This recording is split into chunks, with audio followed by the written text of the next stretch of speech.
Қуанырмын тізіле нұр ойнаған жүзіңе, қараймын да таңғаламын қарындасым пай. Тағы да шуағыңа шағыла, жүрегімнің қоймайсың ғой сағынбасын ай.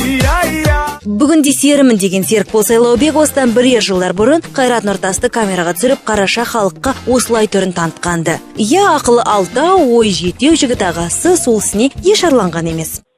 Ассалаумағалейкум бауырлар.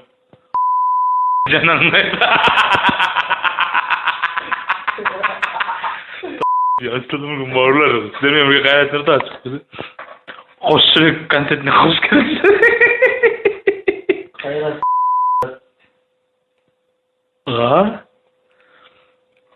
Сырым екеуін концерт деймін ғой, қош жүрек. Сен сырым деген кім ол?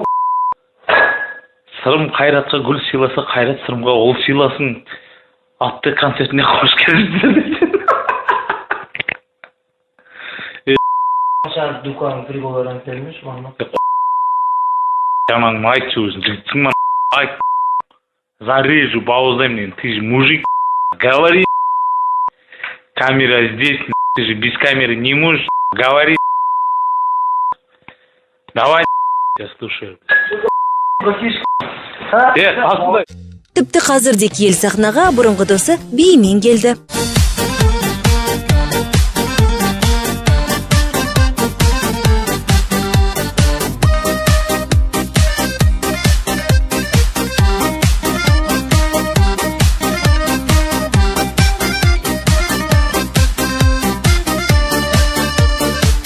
Бұрынғы досы қазіргі сахнадағы қарсыласы сықылды. Ал бұл сауалға Сәкен: Жоқ, қателеседі.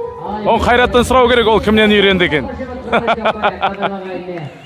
Бұл биді мен 98-ден бастап билеп жүрмін. Ол кезде ол кісілер мынандай еді ғой.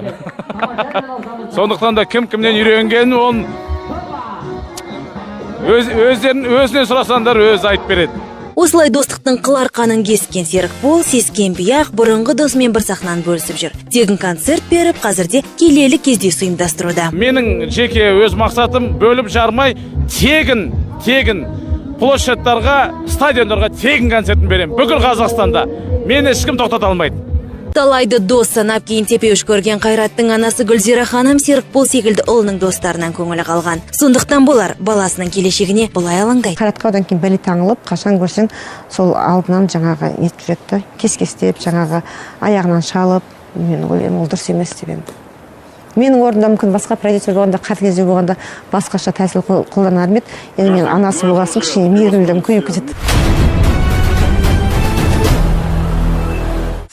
Сен алғаш көргенімде ес қалмай бағалым, әдемі келбет. Бұл жігітте кезінде Қайраттың ең жақын достар тізімінде болған. Айдарбекованың айтуынша, айдарына жиілескен бұл әнші достық деген ұғымды пиар ретінде түсінеді деп сөгеді. Қайратпен бірге дуэт айтып, сөйтіп, Қайратпен бірге айтып барып, енді халыққа танылды ғой, солай десем де болады. Енді Қайратты қазір пайдаланбайтын адам қалмады десем де болады, жаңағы не жағынан пиар жасайтын жағынан да. Сондықтан да адамгершілік болу керек. Шылғи сенің балаңды өйтіп пайдалана берген, ол да дұрыс емес деп ойлаймын. Пайдаланатын жер болады ғой өзі. Біреудің атақ-даңқын қызғанып, енді біреудің тапқан тиын-тебенін санау абырой әпермейді әрине. Қарапайым халық үшін сахнада жүрген өнер адамдарының адамгершіліктері, риясыз көңілдері, адалдықтары үлгі өнеге екені хақ.